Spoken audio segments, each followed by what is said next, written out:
चलिए फिर स्टार्ट करते हैं। देखिए, नेटिकेट्स या एटिकेट्स और मैनर्स, ये सब चीजें तो हम लोग पहले भी डिस्कस कर चुके हैं कि ये सारी चीजें क्या होती हैं। और देखिए, ये सब हमारे रियल लाइफ का पार्ट है। ये सब चीजें हमें कभी भी नहीं भूलनी चाहिए।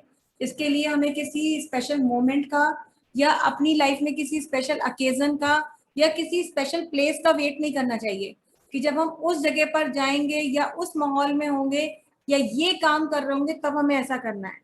एटिकेट्स और मैनर्स दिखाने की कोई उपयुक्त जगह नहीं होती। हर जगह पर आपको मैनर्स और एटिकेट्स दिखाने पड़ते हैं, चाहे वो आपका घर हो, आपका ऑफिस हो, आपका फ्रेंड सर्किल हो या कुछ भी हो।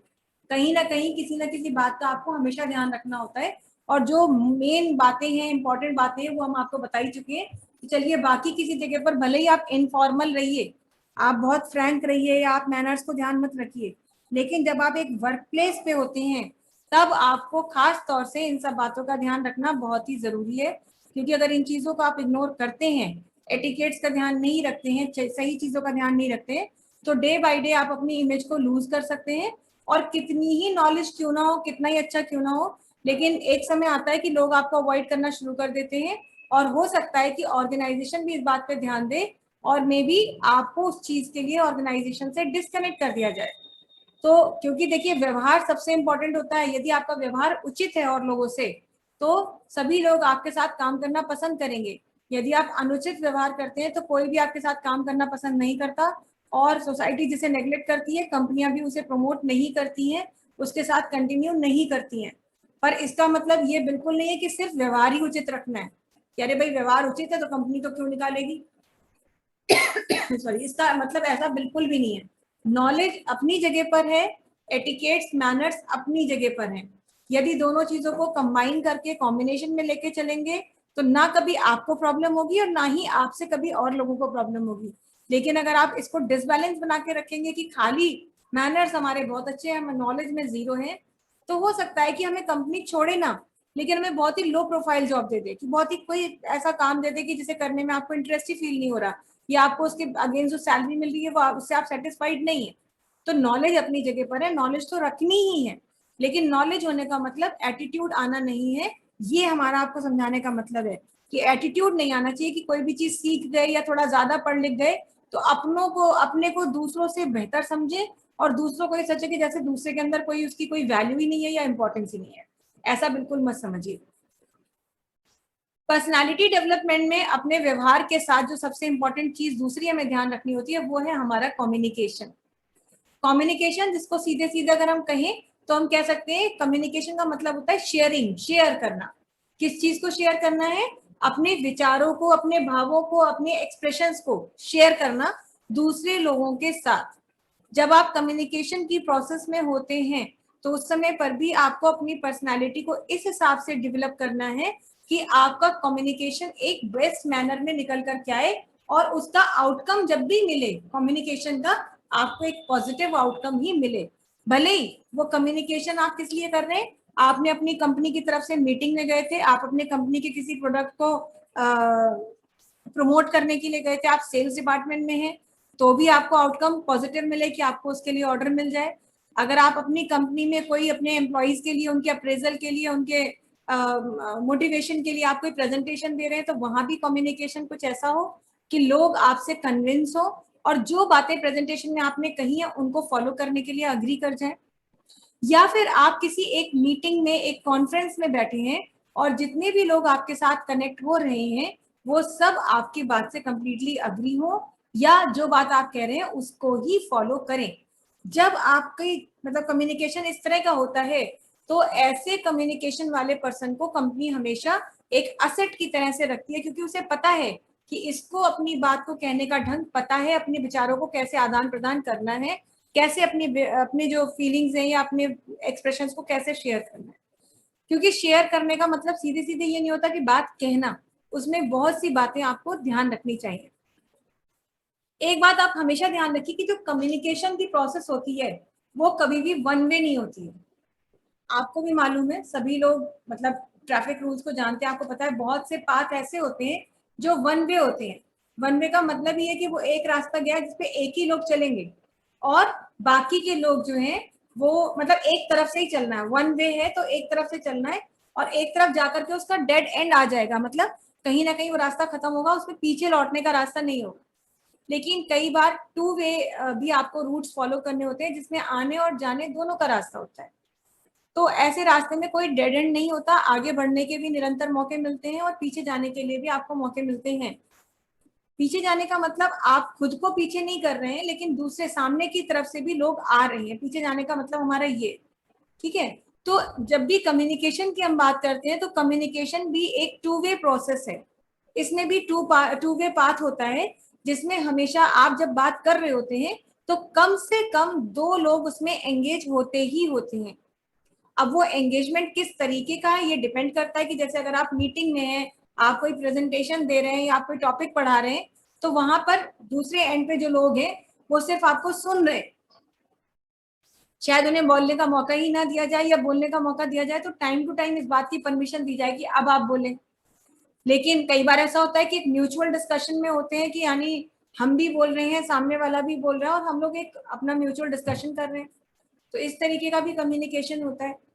तो कम्युनिकेशन एक ऐसी टू वे प्रोसेस होती है जिसमें कि लोग हमेशा अपने थॉट्स को, अपने एक्सप्रेशंस को शेयर करते हैं, और दुनिया में, पूरे इस यूनिवर्स में एकमात्र हम लोग, मतलब ह्यूमन बीइंग ही ऐसा प्राणी है जिसे कम्युनिकेट करने के लिए मतलब अब एक बहुत बड़ा साधन मिला है कि हम अपने विचारों को बोल के एक्सप्रेस कर सकते हैं, जो हम फील कर रहे हैं, जो हम कहना चाहते हैं उसे हम कह के एक्सप्रेस कर सकते हैं। क्यों? क्योंकि हमारे पास एक भाषा है जिसको हम बोल सकते हैं, और बोलने की ये क्षमता हमें ईश्वर ने दी है, तो हम ये काम कर पा रहे हैं। बाकी दुनिया में जितने भी प्राणी हैं, जितने भी लिविंग थिंग्स हैं, उनके पास ये कैपेसिटी नहीं है, ये सिर्फ और सिर्फ ह्यूमन बीइंग के पास है। तो इसको एक बहुत ही स्पेशल अपनी कैपेबिलिटी मानिए, बहुत ही स्पेशल उसकी तरह से इसे कंसिडर कीजिए, और जब आप इसे एक स्पेशल काम की तरह से कंसिडर करेंगे, एक स्पेशल गिफ्ट की तरह कंसिडर करेंगे, तो इसका यूज भी आप अच्छी तरह से करेंगे। क्योंकि जब आप किसी से भी कम्युनिकेट करते हैं तो हमेशा आपका ऑब्जेक्टिव ये होता है कि जो लोग आपके साथ कम्युनिकेशन में हैं वो कंप्लीटली आपकी बात को समझें, उससे कन्विंस हो, अग्री करें, और आपकी बात को ऐसा होने के लिए ये बहुत जरूरी है कि आपकी बात क्लीन एंड क्लियरली उनके समझ में आनी चाहिए। क्योंकि जब तक आप प्रॉपरली कम्युनिकेट नहीं करेंगे, आपका मैसेज ही सही ढंग से नहीं पहुंचेगा, तो लोग आपकी बात को समझने की कोशिश ही नहीं करेंगे। कम्युनिकेशन की जो प्रोसेस होती है, ये जो पूरा प्रोसीजर होता है, ये मतलब कोई ऐसा प्रोसीजर नहीं होता है कि जिसमें एक बार में ही काम हो गया। एक्चुअली ये सारी कई स्टेप्स में फॉलो किया जाता है कम्युनिकेशन का ये प्रोसीजर। क्या क्या स्टेप्स होती हैं? जैसे सबसे पहली स्टेप होती है हमारी सेंडर। हम आपको यहाँ पे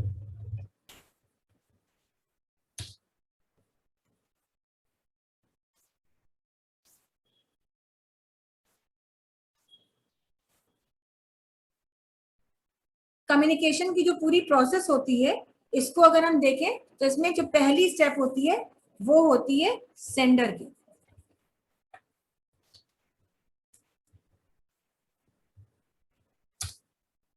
सेंडर, जिस प्रोसेस को हम क्या कह सकते हैं, इसको हम कह सकते हैं, मतलब ये पहला स्टेप है सेंडर, या एनकोडर कह सकते हैं, या फिर आप इसको कह सकते हैं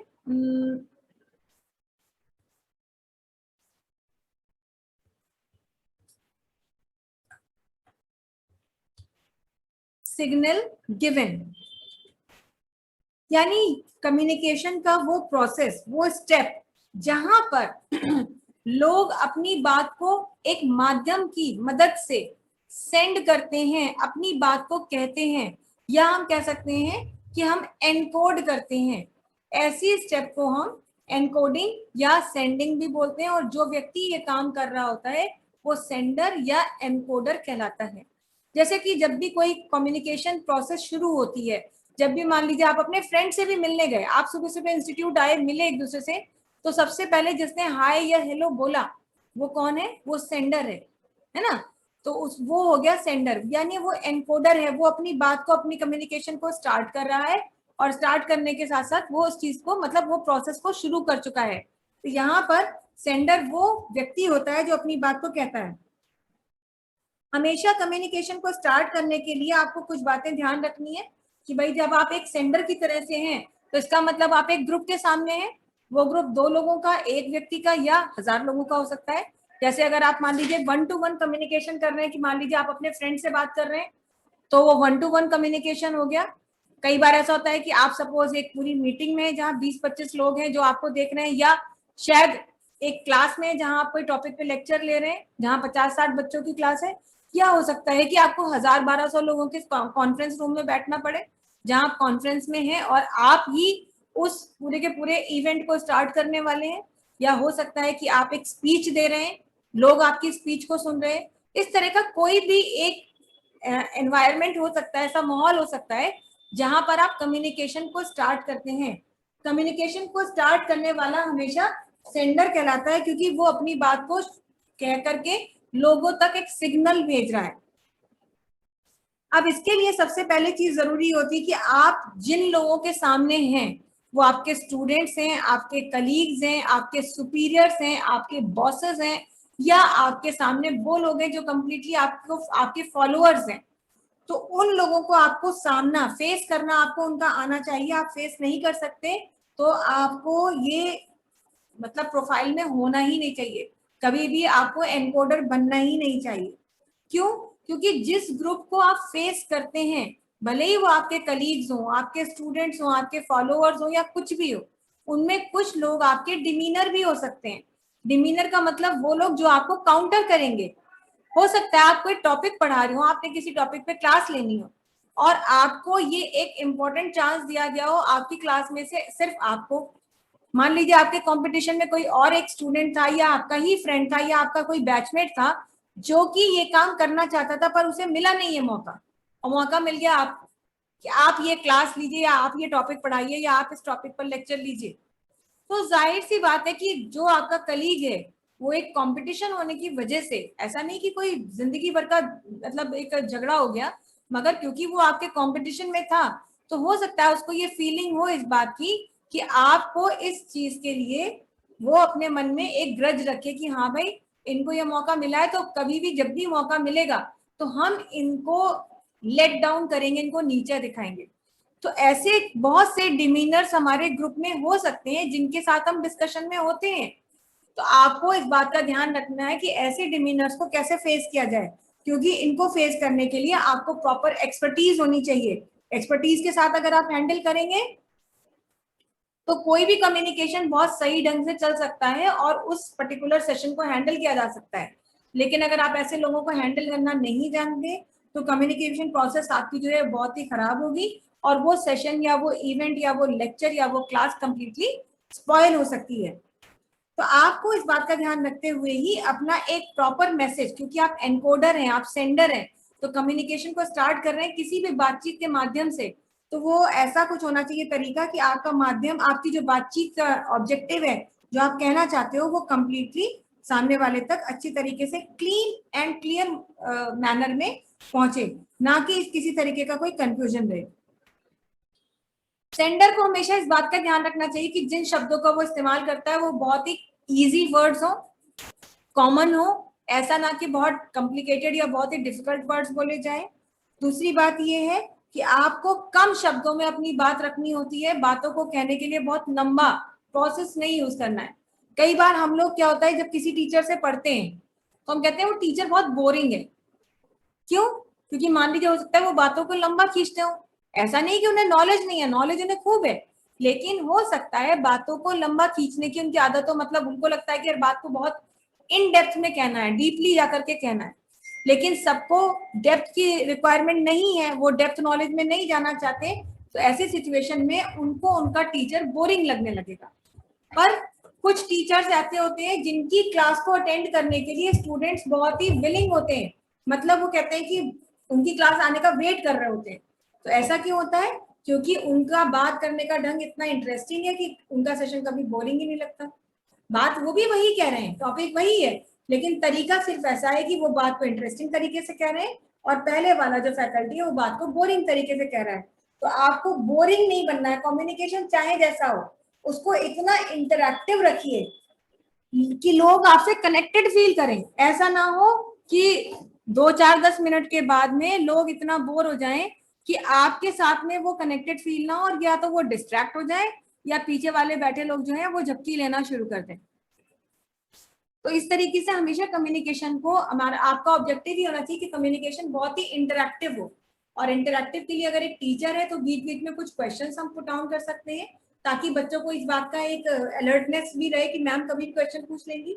या हम कोई ऐसा बीच में सेशन रखें जिसमें म्यूचुअली डिस्कशन हो, क्योंकि देखिए नॉन स्टॉप अगर लंबे समय तक हमें लोगों को सुनना पड़ता है तो हम मूवी जैसी चीजें तो देख सकते हैं क्योंकि मूवी में हमारा इंटरेस्ट होता है, लेकिन हम लगातार लोगों को सुनना पसंद नहीं करते, क्योंकि हम एक समय के बाद आकर के बोर होना शुरू हो जाते हैं। ये ह्यूमन टेंडेंसी है, ये कोई ऐसी चीज नहीं कि बहुत ही अनोखी चीज है, ये सबके साथ कॉमन है। तो अगर हमारा ग्रुप जिसको कि हम फेस कर रहे थे, पढ़ा रहे थे, देख रहे थे, बता रहे थे, वो अगर हमसे बोर होना शुरू हो जाएगा तो उससे फायदा हमें ये, नुकसान हमें ये होगा कि वो फिर हमारी आगे की बात सुनना ही नहीं चाहेगा। तो हमारा जो कम्युनिकेशन का स्टाइल है वो इस बात को मतलब ध्यान रखते हुए ही होना चाहिए कि बात बहुत ही इंटरेस्टिंग तरीके से की जाए, कम शब्दों में की जाए, ताकि कम समय में ही अपनी बात को पूरा किया जा सके और ज्यादा लंबे लंबे डिस्कशंस में ना पड़ा जाए। और साथ ही साथ वो इतने ऐसे तरीके से कही जाए कि जिसको कहने के बाद लोगों को उसे समझने में प्रॉब्लम ना हो, क्योंकि जब लोग आपकी बात को समझने में उन्हें दिक्कत होगी तो थोड़ी देर तो वो शायद आपकी बात सुने, फिर उसके बाद वो आपकी बात को सुनना ही पसंद नहीं करेंगे क्योंकि उन्हें कुछ समझ में नहीं आ रहा। अब अगर हम ही हैं और हम आप लोगों को पढ़ा रहे हैं, अभी प्रोग्रामिंग का चैप्टर ले रहे हैं, थ्योरी ले रहे हैं, पाइथन की कुछ भी ले रहे हैं, और हमें पता है कि भाई हमारे बच्चों को अगर हम हिंदी में समझाएं तो शायद ज्यादा अच्छे से समझ में आएगा। इसका मतलब ये नहीं कि उन्हें अंग्रेजी आती नहीं है, अंग्रेजी आती है, लेकिन बहुत से बच्चे अनकंफर्टेबल हैं, नहीं ठीक से पूरी चीज समझ पाते हैं। लेकिन हम इस बात का ध्यान ही ना दें, हमें कोई फर्क ही नहीं पड़ रहा है बच्चों को समझ में आ रहा है कि नहीं आ रहा, हम तो ये कर रहे हैं कि भाई हमें पढ़ाना है और हमें हमारा पढ़ाने का एक स्टाइल है। हम तो लोगों को बहुत ही मतलब एक अपना एटीट्यूड में पढ़ाते हैं और कंप्लीटली इंग्लिश में पढ़ाते हैं। तो हम इंग्लिश में पढ़ा रहे हैं, नॉलेज है, पूरा समझा भी रहे हैं, एनर्जी भी हमारी वेस्ट हो रही है, टाइम भी वेस्ट हो रहा है, पर हमारे सामने जो बच्चे बैठे हैं वो उसे समझ ही नहीं पा रहे।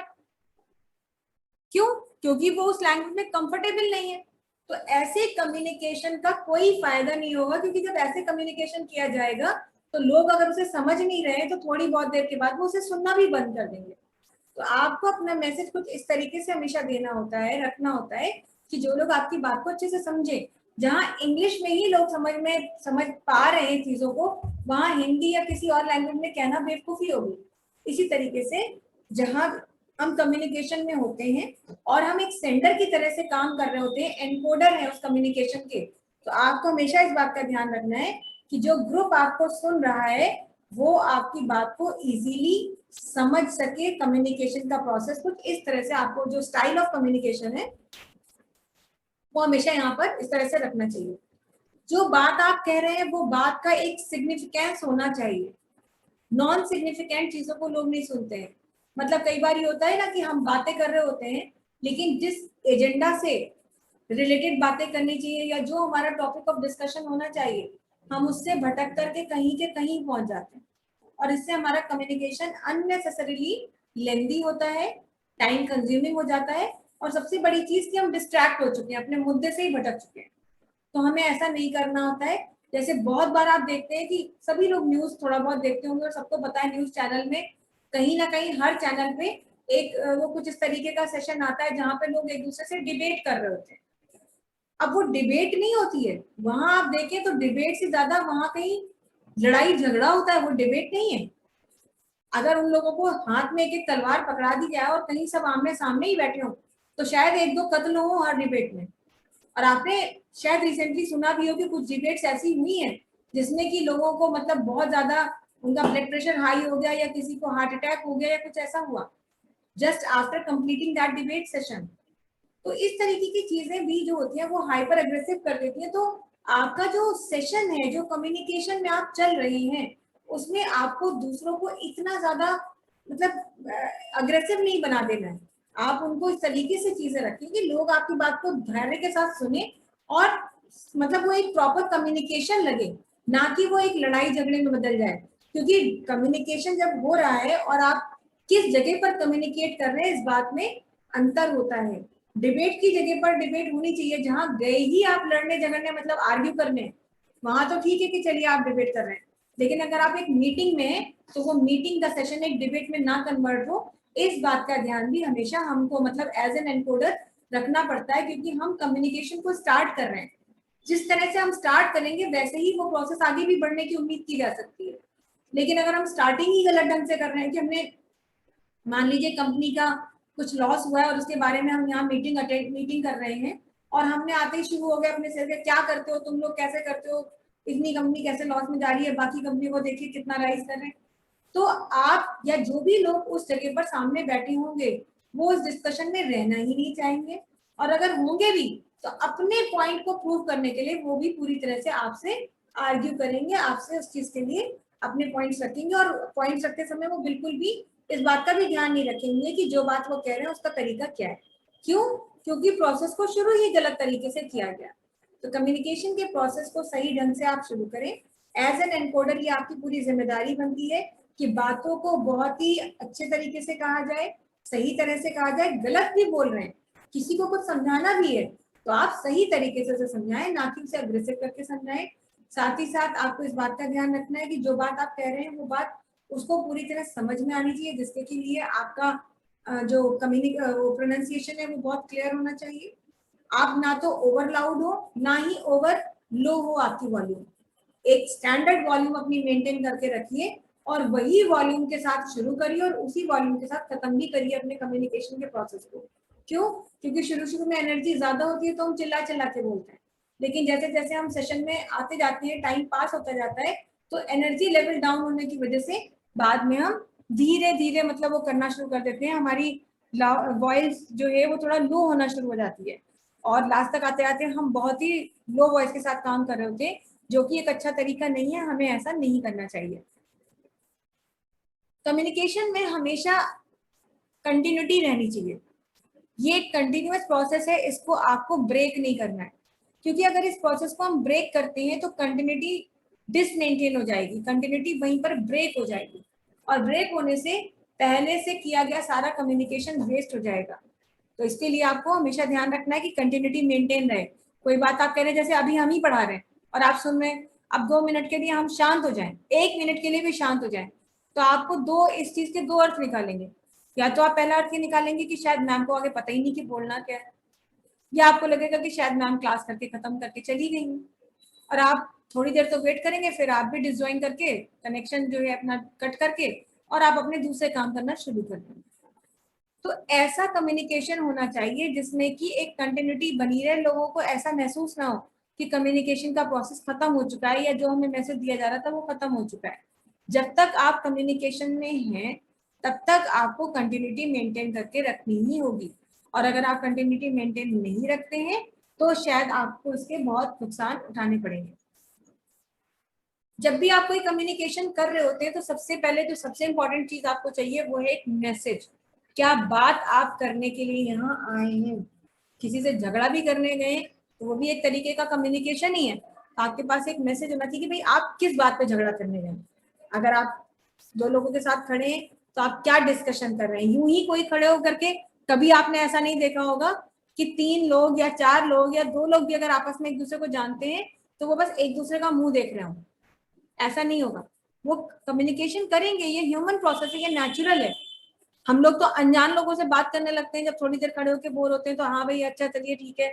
अगर हम ट्रैवल कर रहे हैं तो आसपास के लोगों से इंटरेक्ट करना शुरू कर देते हैं कि भाई पता चले लोग कहाँ जा रहे हैं, या जिस जगह पर हम ट्रैवल कर रहे हैं वहाँ की क्या खास बातें ये जानने के लिए लोगों से इंटरेक्ट करते हैं, उन लोगों से जिन्हें हम कभी जानते भी नहीं, देखा भी नहीं।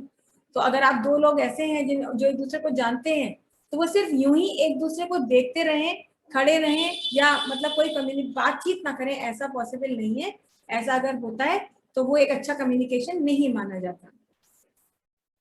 जो भी मैसेज आप दे रहे हैं क्लीनली और क्लियरली समझ में आना चाहिए कि किस बात को लेकर के आप बात मतलब कम्युनिकेशन स्टार्ट कर रहे हैं। ऐसा ना हो कि कोई कंफ्यूजन हो और लोग समझ ही ना पाए कि आप बात क्या कहना चाहते थे। वो अगर कंफ्यूजन रहेगा या क्लियरली उन तक मैसेज नहीं पहुंचेगा तो कम्युनिकेशन की प्रोसेस एक सक्सेसफुल एग्जीक्यूशन को नहीं पा सकती है। हमेशा यह ध्यान रखिए कि जो लोग आपकी बात को समझ रहे हैं, सुन रहे हैं, वो आपकी बात को कंप्लीटली समझ सके, और उन्हें उस बात को मतलब ये कि एक वो जो है बहुत ही कम वर्ड्स में बात को समझना पड़े, उसके लिए उन्हें बहुत ज्यादा बल्क में चीजों को समझने की जरूरत ना पड़े, इतनी आसानी से कही जाए कि कॉम्प्लिकेटेड से कॉम्प्लिकेटेड बात को भी वो इजीली समझ सके। और जो भी बात को कहने का रिप्लाई करना है, उस रिप्लाई को देने के लिए उनको एक पर्टिकुलर टाइम में वो अपना रिप्लाई दे सके। तो इस हिसाब से अगर देखा जाए तो कम्युनिकेशन एक ऐसी टू वे प्रोसेस होती है जिसमें एक तरफ सेंडर होता है और दूसरी तरफ होता है रिसीवर। सेंडर जो मैसेज या कम्युनिकेशन को स्टार्ट कर रहा है एक मैसेज की मदद से, क्लीनली और क्लियरली अपने मैसेज को कन्वे कर रहा है, और उस मैसेज को लेने वाला रिसीवर कहलाता है, जो उस मैसेज को समझता है, और समझने के साथ ही साथ अगर एक्सपेक्टेड है कि उसे रिएक्ट करना है तो वो उसके अकॉर्डिंग रिएक्ट भी करता है। सेंडर और एनकोडर के बीच में एक बहुत ही प्रॉपर कनेक्शन होना चाहिए। अगर प्रॉपर कनेक्शन नहीं है तो आपका कम्युनिकेशन सक्सेसफुली एग्जीक्यूट नहीं हो सकता है। मीडियम जरूरी है एक कम्युनिकेशन प्रोसेस को कंप्लीट करने के लिए। मीडियम यानी वो माध्यम जिससे कि कम्युनिकेशन के प्रोसेस को यूज किया जा सकता है या कम्युनिकेशन के प्रोसेस को इम्प्लीमेंट किया जा सकता है। कई बार वर्बल कम्युनिकेशन होता है, यानी सिर्फ आप बोल चाल के माध्यम से कम्युनिकेट कर रहे हैं। सामने कोई व्यक्ति खड़ा और आप बातचीत करना शुरू कर दे रहे हैं, सामने क्लास है और आप टॉपिक लेना शुरू कर दे रहे हैं, सामने लोग आपकी कंपनी के हैं, आपने मीटिंग या अपना जो भी कॉन्फ्रेंस है उसको स्टार्ट कर दिया। तो कई बार तो कम्युनिकेशन वर्बल होता है, और वर्बल मतलब जिसमें बोल चाल के थ्रू हम ये काम करते हैं। कई बार कम्युनिकेशन के लिए हम प्रेजेंटेशंस वगैरह बनाते हैं, जैसे मीटिंग है या कुछ इस तरह का काम है, या सेल्फ कुछ भी हम करना चाहते हैं, मतलब अपने को प्रमोट कर रहे हैं अपने प्रोडक्ट को, तो वहां पर हम इस काम को करने के लिए प्रेजेंटेशंस वगैरह बना सकते हैं, या और भी बहुत सारे साधन है जहाँ पर कम्युनिकेशन को हैंडल किया जा सकता है, और कोई एक माध्यम यूज करके ही हम अपने कम्युनिकेशन को करते हैं। अब वो जमाने तो रहे नहीं कि हम लिख लिख के काम करें, फिर भी आज के जमाने में व्हाट्सएप भी तो एक तरीके का कम्युनिकेशन ही है, टेलीग्राम या इंस्टाग्राम भी तो एक तरह का कम्युनिकेशन है, जहां आप एक ग्रुप को या किसी एक व्यक्ति से कम्युनिकेट कर रहे होते हैं। फिर आती है बात रिसीवर की। अगर सेंडर एनकोडर होता है तो रिसीवर जो होता है वो डीकोडर होता है। सेंडर वो है जो कोड के रूप में मैसेज भेज रहा है, रिसीवर वो है जो आपके कोड के रूप में आए हुए मैसेज को डिसमेंटल करता है, या समझ लीजिए कि उसको उसकी कोडिंग रिमूव करता है, और उसको जो है डी कोड करना कहते हैं, उसको डी कोड करता है, समझ पाता है कि ये क्या मैसेज दिया गया है, उसे समझने के लिए पूरी तरह से हेल्प करता है। तो ये आपका डिकोडिंग का काम होता है, जिसमें मतलब जो रिसिपिएंट है वो ये काम करेगा, और रिसिपिएंट जो है आपका वो डिकोड करता है। और फिर नेक्स्ट होता है आपका फीडबैक। फीडबैक यानी जो बात आपने कही है उसका क्या फीडबैक है, यानी एक ऐसी प्रोसेस जहां पर आप अपने जो भी अपने मैसेज कन्वे कर रहे हैं, जो कुछ भी आपने अपने यहाँ पर अभी अपना एज एनकोडर आपने काम किया है, तो उसको वो प्रॉपरली समझ सके, और समझने के बाद ही अकॉर्डिंगली रिस्पॉन्ड करे। यही ऑब्जेक्टिव हमेशा एक सेंडर का होता है। मैसेज जो भी आप दे रहे हैं, बार बार बताते हैं कि वो एक फंडामेंटल प्रोसेस होती है, और जिसमें सेंडर जो है वो हमेशा अपने मैसेज को इस तरह से कन्वे करता है कि लोग उसे आसानी से समझ सके। अगर समझने में प्रॉब्लम है तो कम्युनिकेशन की प्रोसेस सक्सेसफुली हैंडल नहीं हो सकती है। कभी भी जब आप कम्युनिकेशन करते हैं तो उसके उद्देश्य क्या है कि भाई आप सही मैसेज पहुंचाएं लोगों तक, आप जो है अपने लोगों के साथ प्रॉपरली कोऑर्डिनेट कर सके। क्योंकि अगर आप कम्युनिकेशन को कंटिन्यूली बना के रखना चाहते हैं तो जिन लोगों के साथ आप कम्युनिकेशन में हैं उनकी जितनी भी एक्टिविटीज है उन्हें आपको जो है आपको मॉनिटर करना पड़ेगा, और या फिर आप कुछ ऐसे लोगों को ही हायर करें जो आपके लिए ये काम जो है पूरे मॉडरेटनेस के साथ और पूरी सिक्योरिटी के साथ वो काम कर सकें। इंडस्ट्रियल रिलेशन इसके लिए बहुत अच्छे होना जरूरी है कम्युनिकेशन के लिए। किसी से मिलने भी अगर आप जाएंगे तो कोई आपको तभी मिलने देगा आज की तारीख में जब उसे ये लगेगा कि आप उसके लिए बेनिफिशियल है। अगर आप बेनिफिशियल नहीं है तो वो आपकी बात को सुनना नहीं चाहेगा। तो इंडस्ट्रियल रिलेशन अच्छे होंगे और वो बेनिफिट्स के आधार पर अच्छे होंगे तो लोग आपकी बात सुनेंगे। फिर मैनेजमेंट स्किल्स अच्छी होनी चाहिए, चीज़ों को प्रॉपरली आपको मैनेज करना आना चाहिए, क्योंकि अगर आप चीज़ों को मैनेज कर लेते हैं तो हाफ ऑफ द प्रॉब्लम आपकी सॉल्व हो जाती है, आपको ज़्यादा मेहनत करने की जरूरत नहीं पड़ती है। जितनी भी पॉलिसीज आपने अपनी बनाई है उसकी इफेक्टिवनेस को अच्छे से आप समझें, देखें कि हाँ भाई क्या इफेक्टिवनेस है, और उसी के हिसाब से अपने मैसेज को कन्वे करें। अब कम्युनिकेशन के क्या क्या एट्रीब्यूट्स होते हैं। जैसे कोई भी अच्छा कम्युनिकेशन, अगर हम बात करें कि प्रभावशाली कम्युनिकेशन है तो आपको जो भी अपनी ऑर्गेनाइजेशन के अचीवमेंट्स हैं उनको पाने में आपकी आधी से ज्यादा प्रॉब्लम सॉल्व हो जाएंगी। क्यों? क्योंकि जब भी आप एक अच्छी कम्युनिकेशन को परस्यू करते हैं, अच्छा कम्युनिकेशन करते हैं, तो जिस उद्देश्य से कम्युनिकेशन परस्यू कर रहे हैं वो आपका अगर सक्सेसफुल हो रहा है तो इसका मतलब आप एक अच्छी तरह से कम्युनिकेट करना जान गए। प्रेजेंटेशन अच्छी दें, कम शब्दों में प्रेजेंटेशन ना करके कहें, क्योंकि प्रेजेंटेशन बहुत इंपॉर्टेंट चीज़ है, आगे आने वाले समय में बहुत ज़्यादा हेल्पफुल होने वाली है। तो इन चीज़ों का ध्यान रखें कि अगर आप प्रेजेंटेशन दे रहे हैं तो जो भी टॉपिक आप यूज़ कर रहे हैं वो टॉपिक पूरी तरह कवर करें, ना कि ऐसा करें कि टॉपिक जो है आपका कवर ना हो रहा हो और थोड़ी बहुत बातें वहाँ कही जाए, थोड़ी बहुत बातें ना कही जाए। तो ये आपको ध्यान रखना है। कम्युनिकेशन की कई कैटेगरीज हैं, जैसे कि बहुत सारी कैटेगरी में हम बात करते हैं कि जितने भी कम्युनिकेशन हमारे आज की डेट में हो रहे हैं वो सारे के सारे किसी भी मतलब मैसेज को स्प्रेड करने के लिए यूज किए जाते हैं। और ये जरूरी नहीं है कि बिजनेस को बढ़ाने के लिए या बिजनेस के लिए ही नहीं यूज किया जाए, किसी भी तरीके के काम के लिए आप कम्युनिकेशन का यूज कर सकते हैं। कम्युनिकेशन एक्चुअली आपके दो तरीके के होते हैं, एक होता है इंटरनल और एक होता है एक्सटर्नल। इंटरनल कम्युनिकेशन वो होता है जहां पर आप अपनी ही कंपनी के लोगों के साथ इंटरेक्ट करते हैं, चाहे वो आपकी कंपनी के बॉस हो, आपकी कंपनी में आपकी टीम के जो भी वो है मेंबर्स हैं वो हो, या कंपनी में आपसे इंस्पायर होकर के काम करने वाले आपके फॉलोअर्स हो।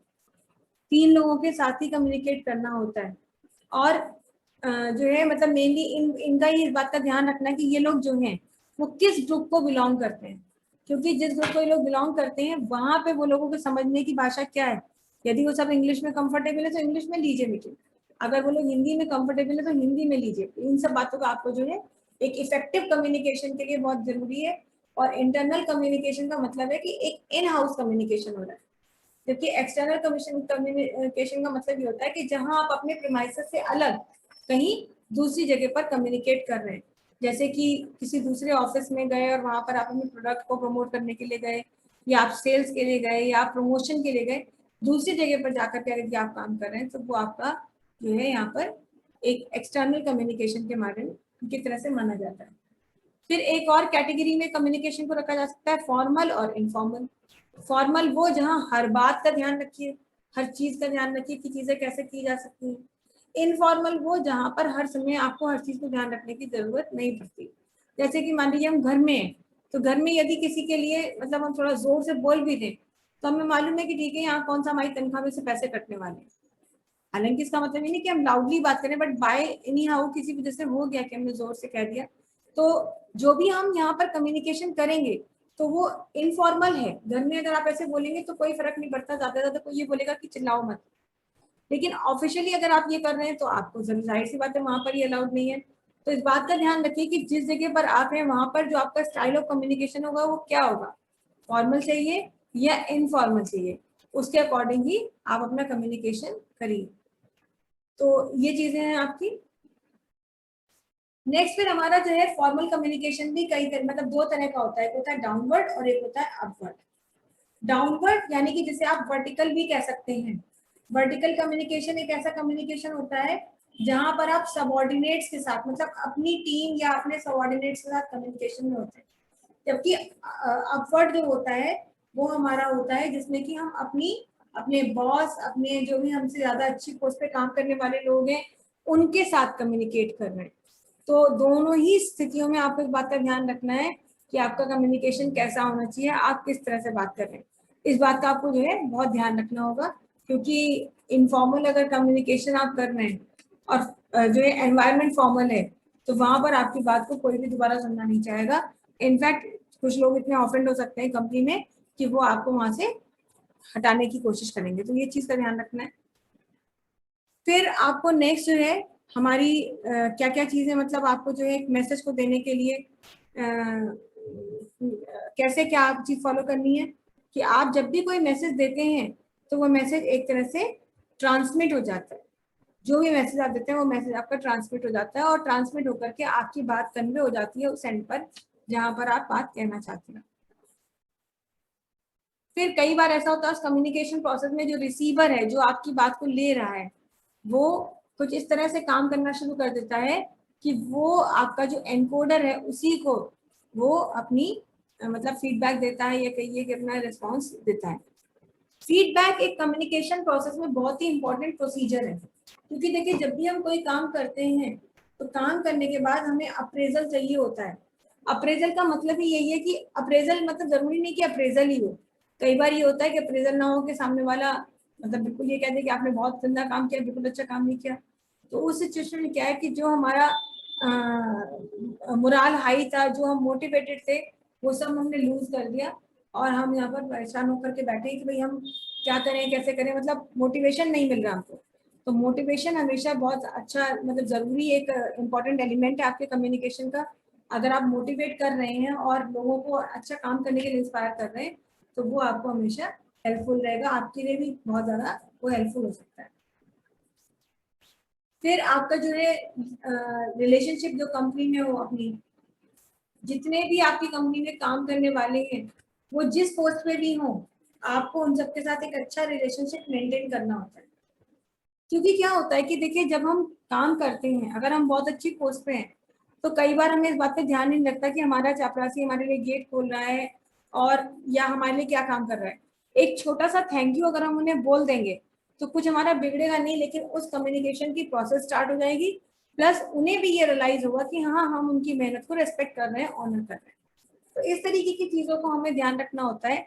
कंपनी में चाहे किसी पोस्ट पर कोई भी काम करे, आपको इस बात का हमेशा ध्यान रखना है कि भाई वो अपनी एक जो भी उनका प्रोसेस है वो उस तरीके से अपना काम कर रहे हैं, उस कम्युनिकेशन को फॉलो कर रहे हैं। बाकी हमें दूसरी चीजों से लेना देना नहीं होना चाहिए। तो ये चीज आपको ध्यान रखनी है। फिर आपका डिसीजन जो कम्युनिकेशन में आप ले रहे हैं वो डिसीजन बहुत ही लेजिटिमेट होना चाहिए। लेजिटिमेट का मतलब ये है कि एक ऐसा डिसीजन जो दूसरों के लिए कभी भी गलत ना साबित हो। हमेशा एक वैलिड आपको अपना डिसीजन लेना चाहिए, क्योंकि अगर आप इनवैलिड डिसीजन लेते हैं और ये आपकी हैबिट है, अक्सर आप ऐसा करते हैं, तो लोग आपसे जुड़ने से मना कर देंगे, क्योंकि पता चला कि एक जो भी हमारा मैसेज आया वो बहुत ही मतलब जो डिसीजन लिया गया वो बहुत ही गलत लिया गया, तो हम डिससेटिस्फाइड हो जाएंगे। और जो लोग हमसे डिससेटिस्फाइड होंगे वो फर्दर हमारे लिए कभी भी काम करना पसंद नहीं करेंगे, या वो इस थॉट प्रोसेस के साथ ही हमेशा आएंगे कि पता नहीं अब की बार क्या होने वाला है। तो डिससेटिस्फैक्शन नहीं होना चाहिए उन्हें, आपके जो भी डिसीजन है, जो बातें आप कह रहे हैं उससे वो कम्प्लीटली कन्विंस होनी चाहिए। कम्युनिकेशन में जब भी कोई प्रॉब्लम अगर होती है तो आपको उस प्रॉब्लम का सॉल्यूशन भी देना है, क्योंकि आपकी प्रॉब्लम को सिर्फ आप ही सॉल्यूशन दे सकते हैं, कोई भी और नहीं दे सकता। तो इसलिए जो है आपको इस बात का ध्यान रखना है कि अपनी जो भी कम्युनिकेशन आप स्टार्ट कर रहे हैं वो उसकी सॉर्टिंग हो और उसके हिसाब से काम आप अपना शुरू कर सकते हैं। फिर आप जितने भी लोग आपके काम करते हैं डिपार्टमेंट में, जो भी लोग हैं उनके साथ कोऑर्डिनेटेड रहिए, सबके साथ अपडेट लेते रहिए, ताकि आपको भी ये पता चलता रहे कि आपके ऑर्गेनाइजेशन में क्या काम हो रहा है और कैसे हो रहा है। ये चीज अगर आप नहीं करेंगे तो डे बाय डे आप पीछे होते चले जाएंगे और एक टाइम आएगा कि आपकी ही टीम या आपके ही सबऑर्डिनेट्स आपसे डिटेल्स को छुपा लेंगे। तो आपको जो है कोऑर्डिनेशन बना के रखना है। फिर आपको जो है अपना जो रिसीवर है जिसने आपकी बात को समझा, उससे आप एक फीडबैक ले लें ताकि आपको पता चले कि हाँ कोई प्रॉब्लम तो नहीं हुई है। और साथ ही साथ जो है आपको ये भी ध्यान रखना है कि कम्युनिकेशन के प्रोसेस को इजीली आपको चलाना है। इसको चलाने के लिए मतलब आपको कुछ डरने की जरूरत नहीं, कह रहे अब बातचीत करनी है तो कैसे करेंगे, क्योंकि बहुत सारी जगह पे हम लोग जब बातचीत करना शुरू करते हैं तो हमारे मन में एक डर होता है। हालांकि ये भी सबने देखा है कि थोड़ी देर अगर हमें मौका मिले बोलने का तो शायद हम और ज्यादा बोल्ड हो जाएं। तो वो रीजन यही है कि हम कॉन्फिडेंट फील नहीं करते हैं, जिसकी वजह से हमें जो है उस पर्टिकुलर चीज पर ध्यान देने की बहुत ज्यादा जरूरत है। अपने जितने भी कंपनी के डिपार्टमेंट्स हैं उनको कोऑर्डिनेट करें ताकि सब एक दूसरे से कनेक्टेड रहें और अपडेट भी आपको मिलता रहे। फिर आपको जो है कम्युनिकेशन में सबसे बड़े नुकसान क्या है, क्या क्या फर्क पड़ता है, मतलब क्या क्या परेशानियां होती हैं। तो कम्युनिकेशन में बहुत सारी परेशानियां हो सकती हैं। जैसे कि सबसे पहला प्रॉब्लम जो है वो है कि आपको एक अच्छा कम्युनिकेशन का मीडिया नहीं मिलता। जैसे अभी भी क्लास में क्या होता है कि बहुत से बच्चे क्लास ज्वाइन करते हैं, लेकिन जैसे जैसे टाइम बढ़ता जाता है कभी कभी नेट कनेक्शन की वजह से भी वो क्लास लीव कर देते हैं। तो सिचुएशन में क्या है कि कम्युनिकेशन ब्रेक हो रहा है, और अगर ब्रेक हो रहा है डिसकंटिन्यूअस है तो वहां पर जो है आपको उसे मतलब उसको आप जो है नॉन ब्रेक नहीं कर सकते। तो आपको इस बात का खुद ध्यान रखना है कि कम्युनिकेशन के प्रोसेस में आपका जो ये स्टेप है ये ब्रेक ना हो, क्योंकि इससे पूरी कंटिन्यूटी खत्म हो जाएगी और लोगों को नए सिरे से पूरी बात समझानी पड़ेगी। फिर और क्या चीजें आपको ध्यान रखनी है कि जो उनका परसेप्शन है, मतलब आप जिस परसेप्शन से बात कर रहे हैं, आपकी जो सोच है उसके हिसाब से बात कर रहे हैं, और दूसरे किस सोच से किस तरह से आपकी बात को ले रहे हैं, ये दो अलग चीजें होती है, जिसकी वजह से परसेप्शन को लेकर के बहुत इशू होता है। तो आपको परसेप्शन आपका बहुत ही क्लियर होना चाहिए, और आपके परसेप्शन में और रिसीवर के परसेप्शन में बहुत अंतर होना चाहिए। प्लस जो आपके ऑब्जेक्टिव्स हैं उनको ध्यान में रखते हुए ही आपको अपना परसेप्शन बनाना है, अपनी धारणा बनानी है। बेसिकली धारणा होनी यही है कि जो भी काम आप कर रहे हैं वो सक्सेसफुली कर सकें, एग्जीक्यूट हो जाए। जो भी आप डेटा फिल्टर करते हैं, कई बार ऐसा होता है कि आपको अपने पर्टिकुलर डेटा पर फिल्ट्रेशन करना होता है, तो उतने डेटा को फिल्टर करने का आपको पूरा तरीका पता होना चाहिए कि किस तरह की फिल्ट्रेशन हो रही है, ताकि चीजों को सही ढंग से एग्जीक्यूट किया जा सके। भाषा का खास ध्यान रखें, जो भी आप बोल रहे हैं वो लोगों को समझ में आना चाहिए, और वो पुअर लिसनिंग का शिकार ना हो। पुअर लिसनिंग का मतलब या तो वो सुन ही नहीं पा रहे हैं, और सुन रहे हैं तो ऐसी भाषा में लिखा है जिसे समझ ही नहीं पा रहे हैं। तो उस चीज का आपको ध्यान रखना है कि कम्युनिकेशन जो प्रोसेस है हमारी टू वे बिल्कुल नीट एंड क्लीन होनी चाहिए। इस रास्ते से अगर एक तरफ से मैसेज जा रहा है तो दूसरी तरफ से मैसेज मिलना शुरू हो जाता है। फिर नेक्स्ट है कि आपको अपना जो इमोशनल स्टेटस है उसको भी आपको अलग करना पड़ेगा अपने से, और उसको अलग जगह पर मेंटेन करना पड़ेगा, तब आपका काम जो है सही ढंग से हो सकता है। क्योंकि प्रोफेशनल होने में इमोशंस को हम सबसे ज्यादा इग्नोर कर देते हैं, इमोशंस को हमें उससे कुछ लेना देना नहीं होता। नेक्स्ट है फिर आपका ऑप्शन डिफाइनिंग बैकग्राउंड, जिसमें कि मतलब आपकी जो जो भी आप अपना कर रहे हैं कम्युनिकेशन, अब आप बोल रहे हैं, लोग सुन रहे हैं, लेकिन जो लोग सुन रहे हैं आपको वो अलग अलग बैकग्राउंड से आए, तो उसमें भी मतभेद होने का बहुत बड़ा एक रीजन होता है, बहुत सारे डिफरेंसेस हो जाते हैं। तो डिफरेंसेस ना हो इस तरीके का चीज ध्यान रखिए। तो इस बात का भी आपको ध्यान रखना है कि जो लोग आपसे कम्युनिकेशन में जुड़े हैं उन वो किस बैकग्राउंड से आए, तो कुछ इस तरीके से बात समझाई जाए कि उन्हें भी, वो भले ही आपसे डिफर कर रहे हैं बैकग्राउंड में, फिर भी उनकी बात, आपकी बात को वो अच्छे से समझ सके। कम्युनिकेशन प्रॉपरली क्यों नहीं होता है कई बार, उसके बहुत से रीजन है। जैसे कि आप प्लान करके कम्युनिकेट नहीं करते।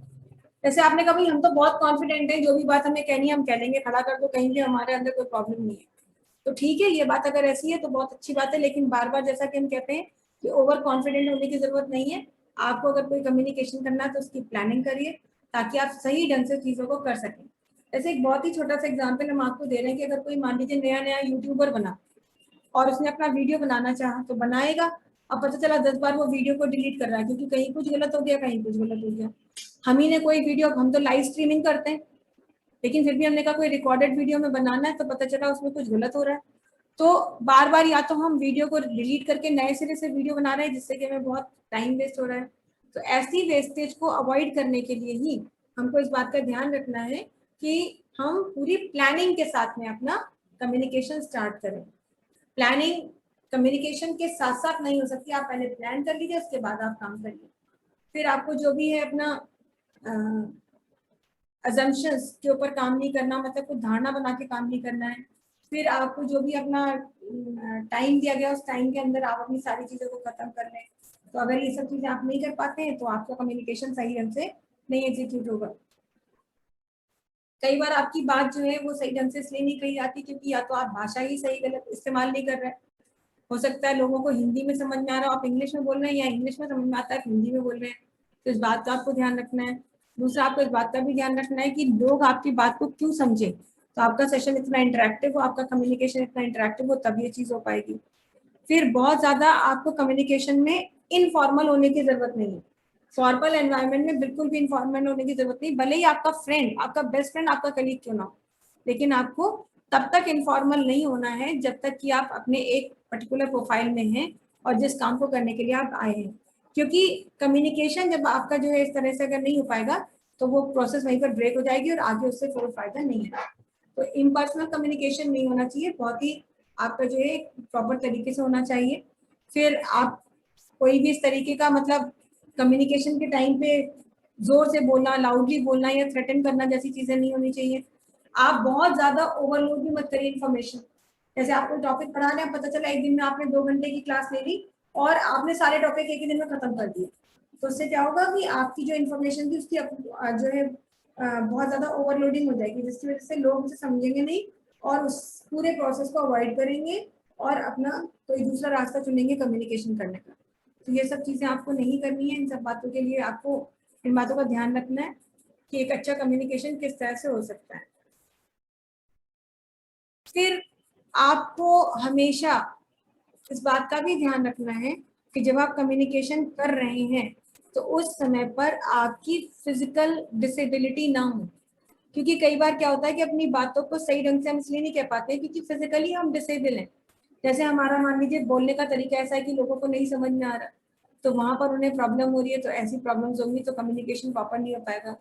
दूसरा ये है कि हो सकता है कि जो चीज हम समझाने की कोशिश कर रहे हैं वो उसके लिए सही शब्दों का चुनाव न किया, उसकी वजह से लोगों को चीजें समझ में ना आ रही। तो ये जो प्रॉब्लम्स होती हैं, इन चीजों को हमें ध्यान में रखते हुए ही काम करना होता है। अपनी जो फिजिकल डिसेबिलिटी है, खास तौर से स्पीच से रिलेटेड, उसके लिए हम खुद ही कोशिश करें, बार बार बोलने की कोशिश करें, क्योंकि कई बार क्या होता है कि जैसे हम सुनते हैं कि अरे मैम सबके सामने बोलना पड़ता है तो बहुत डर लगता है, जिसकी वजह से क्या होता है कई बार लोग स्टैमर करने लगते हैं या लोग हड़बड़ा जाते हैं तो सही ढंग से बोलते नहीं है। तो इन सब बातों की जरूरत नहीं है, अच्छी प्रैक्टिस आपको इन सब चीजों से बचा सकती है। बाकी कोशिश इस बात की हमेशा होनी चाहिए कि जो भी बात हम कहें वो नीट एंड क्लीन तरीके से कही जाए, ताकि लोग उसे एक बार में ही अच्छे से समझ सकें, ना कि उस बात को समझने में उन्हें समस्या हो। तो खैर ये आज का हमारा कम्युनिकेशन का था। मेरे ख्याल से एक दिन और लगेगा इस चैप्टर को खत्म होने में, सॉफ्ट स्किल में, और फिर आपका ये आईओटी का ये वाला चैप्टर खत्म हो जाएगा। आप लोग भी मीनवाइल अपना पढ़ ही रहे होंगे और लास्ट ईयर का पेपर देख लीजिए किस तरह के क्वेश्चन आए, उसी तरीके के क्वेश्चन आप अपना तैयार करना आईओटी के लिए शुरू कर दीजिए। आज के लिए इतना ही रखते हैं। Take care everyone, that's all for